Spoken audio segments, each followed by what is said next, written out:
Hi all, welcome to electrical എഡ്യൂസോൺ.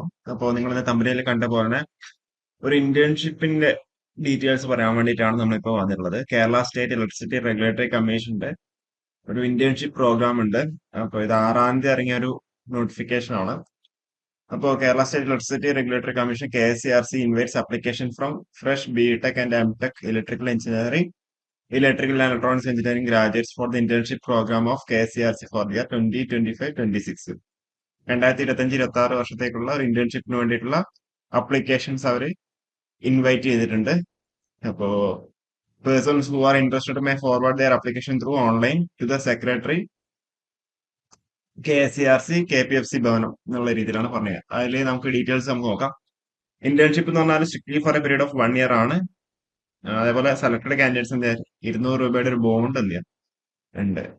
അതേപോലെ age limit പറഞ്ഞാൽ 1 June 2025 base ആയിട്ട് പറയുമ്പോൾ BTech ആണെന്നുണ്ടെങ്കിൽ 23 വയസ്സ് കൂടരുത്, MTech ആണെന്നുണ്ടെങ്കിൽ 25 വയസ്സിൽ കൂടരുത്. ഓക്കെ. അതേപോലെ final year students waiting for the results on or before 31 March 2025 are eligible to apply. Okay. ഒരു ഇന്റേൺഷിപ്പ് ചെയ്യുന്നത് എന്തുകൊണ്ടും നല്ലതാണ്. Okay. Proficiency in English and Malayalam is mandatory. Let കാൻഡിഡേറ്റ്സിന് എന്താ അപ്ലൈ ആണ്. ഇപ്പോൾ 24 വയസ്സ് താഴെയാണെന്ന് മാത്രമേ ഉള്ളൂ. അതേപോലെ 80% മാർക്ക് നിങ്ങൾക്ക് SSLCക്കും +2നും വേണം മിനിമം. അതേപോലെ BTech കേസ് ആണെങ്കിൽ 6.5 CGPA വേണം, അല്ലെങ്കിൽ 60% ആൻഡ് അബോവ് വേണം. അപ്പോൾ നിങ്ങൾക്ക് ഇപ്പൊ ഈ ഒരു ടൈം പീരീഡിൽ കിട്ടുന്ന ഒരു സ്റ്റൈപ്പൻഡ് വെച്ചാൽ 25,000 ആണ് എന്ത് ചെയ്തിരിക്കുന്നത്, സ്റ്റൈപ്പൻഡ് ആയിട്ട് നിങ്ങൾക്ക് അവിടെ കിട്ടുന്നുണ്ടാവും. 25,000. അപ്ലിക്കേഷൻ ഓൺലൈൻ ആണ്. ലാസ്റ്റ് ഡേറ്റ് വന്നിട്ടുള്ള 25/3/2025 ആണ്. അതേപോലെ എക്സാമിനേഷൻ ഉണ്ടാവും. എക്സാമിനേഷൻ കഴിഞ്ഞിട്ടായിരിക്കും എന്ത് നിങ്ങൾ സെലക്ട് ചെയ്യുന്നുണ്ടാവുക. 100 ക്വസ്റ്റ്യൻസും 90 മിനിറ്റ്സും ആണ് ഉണ്ടാവുക. ഓക്കെ. അത് 5 സെക്ഷൻ ആയിട്ടാണ്, 5 അല്ല 6 സെക്ഷൻ ആയിട്ടാണ് ഡിവൈഡ് ചെയ്തേക്കുന്നത്. Graduate engineer level BTech ഇലക്ട്രിക്കലിന്റെ ബേസിലുള്ള 50 questions, English language 10, logical reasoning 10, numerical aptitude 10, electricity regulatory practice 10 mark, general knowledge 10 mark. Okay. The applicants will be short list on the base of marks scored in the online test and short listed candidates will be invited for the personal interview.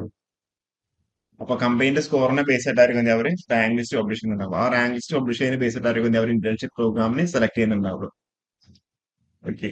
അപ്പോ ഈ ഒരു ERC Kerala.org സൈറ്റിൽ കയറി കഴിഞ്ഞാൽ നിങ്ങൾക്ക് അത് apply വേണ്ടി പറ്റുന്നുണ്ടോ. ലാസ്റ്റ് ഡേറ്റ് നമ്മൾ പറഞ്ഞു March 25 ആണ്. ഓക്കെ. അപ്പോൾ നിങ്ങൾക്ക് എന്തെങ്കിലും ഡൗട്ട്സോ മറ്റോ ഉണ്ടെന്നുണ്ടെങ്കിൽ ഈ ഒരു കോൺടാക്ട് ചെയ്യാം, ഈ ഒരു നമ്പറിൽ കോൺടാക്ട് ചെയ്യാം. അല്ലാന്നുണ്ടെങ്കിൽ ജസ്റ്റ് ഒന്ന് മെയിൽ അയക്കാം. ഓക്കെ. അപ്പൊ ചെറിയ ഇൻഫർമേഷൻ ആണ്. ഇതെല്ലാവർക്കും ഇത് അപ്ലൈ ചെയ്യാൻ താല്പര്യമൊന്നും ഉണ്ടാവില്ല. എനിവേ ഇൻട്രസ്റ്റ് ഉള്ളവർക്ക് എന്തെങ്കിലും അപ്ലൈ ചെയ്യാം. അത്യാവശ്യം നല്ലൊരു ഓപ്പർച്യൂണിറ്റി തന്നെയാണ് ഇന്റേൺഷിപ്പ് ചെയ്യാന്നുള്ളത്. ഓക്കെ. എനിവേ കൂടുതൽ അപ്ഡേറ്റ്സ് ആയിട്ട് നമുക്ക് വീണ്ടും കാണാം. ഇതേപോലത്തെ കൂടുതൽ വീഡിയോസ് നിങ്ങൾ വേണമെന്നുണ്ടെങ്കിൽ നിങ്ങൾ താഴെ ഒന്ന് കമന്റ് ചെയ്താൽ മതി. അല്ലാതെ നമ്മൾ ഇന്റേൺഷിപ്പ് പ്രോഗ്രാമിന്റെ വീഡിയോസ് ഒക്കെ നമ്മൾ ചെയ്യുന്നത് വളരെ വളരെ കുറവാണല്ലോ. ഓക്കെ. അപ്പോ വേണമെന്നുണ്ടെങ്കിൽ താഴെ ഒന്ന് കമന്റ് ചെയ്താൽ മതി. ഓക്കെ. കൂടുതൽ അപ്ഡേറ്റ്സ് ആയിട്ട് നമുക്ക് വീണ്ടും കാണാം. ഓക്കെ. Thank you.